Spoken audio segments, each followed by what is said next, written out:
অন্যান্য ধর্ম হিন্দু বা বিধর্মীদের বিবাহের মাধ্যমে যে সন্তানাদি হয় সেটাকে যারা সন্তান হবে নাকি বৈধ সন্তান হবে, আর ইসলাম কি তাদের বিবাহটা স্বীকৃতি দেয় কিনা। যেমন আমরা মুসলিম সমাজ, আমরা মুসলমান ও মুসলিমা বিবাহের মাধ্যমে আল্লাহ তাআলা যে সন্তান দান করে বা সন্তান দান সেটাকে বৈধ বা জায়েজ হালাল জাদা বলা হয়।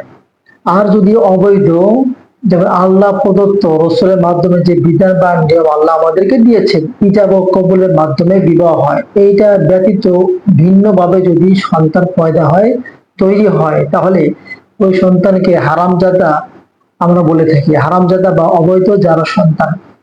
প্রিয় ভাই, হিন্দুদের বা অন্যান্য ধর্মের লোকদের তাদের ধর্মীয় সংস্কৃতি বা ধর্মীয় যে নিয়ম রীতির মাধ্যমে বিবাহ হয়ে থাকে সেটা ইসলাম স্বীকৃতি দেয়, আর এর মাধ্যমে যে সন্তান তৈরি হয় সেটাকে আহ জারজ বা হারামজাদা বলা যায় না।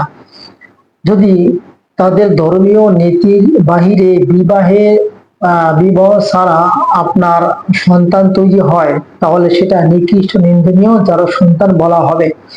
যদিও অন্যান্য ধর্ম বা হিন্দু সনাতন ধর্মীর লোক তাদের ধর্মীয় রীতি বা নিয়ম, তাদের বিবাহটা আমাদের কাছে পছন্দ নয় বা আমাদের কাছে ঘৃণিত, এমনকি অনেক মানুষের কাছেও তাদের যে বিবাহের ধরন বা রীতি নিয়ম এইটা অনেকের কাছে ঘৃণিত। তথাপিও আল্লাহ তাআলা যেমন আবুল আহাব আবুল আহাব রসুলের চাচা হওয়া সত্ত্বেও সে রসুলকে নানাবিধ কষ্ট দিয়েছেন, অনেক ধরনের কষ্ট দিয়েছেন। সে এবং তার স্ত্রী জাহান্নামে যাবে।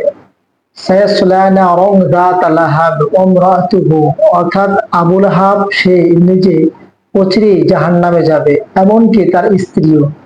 তাহলে এখানে আল্লাহ তাআলা আবুল আহাবকে সে জাহান্নামী ব্যক্তি, সে অমুসলিম হওয়া সত্ত্বেও তার স্ত্রীকে স্ত্রী হিসেবে সম্বোধন করেছেন আল্লাহ তাআলা।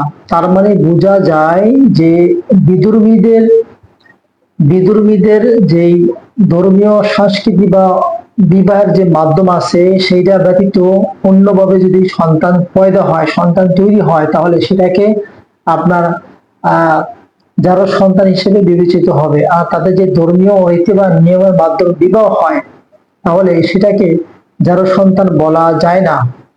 আর আমরা আল্লাহর কাছে শুকরিয়া আদায় করি যে আমাদের ইসলাম ধর্মে আল্লাহ তাআলা আমাদেরকে দীক্ষিত করেছেন এবং আমরা জন্মসূত্রে মুসলমান।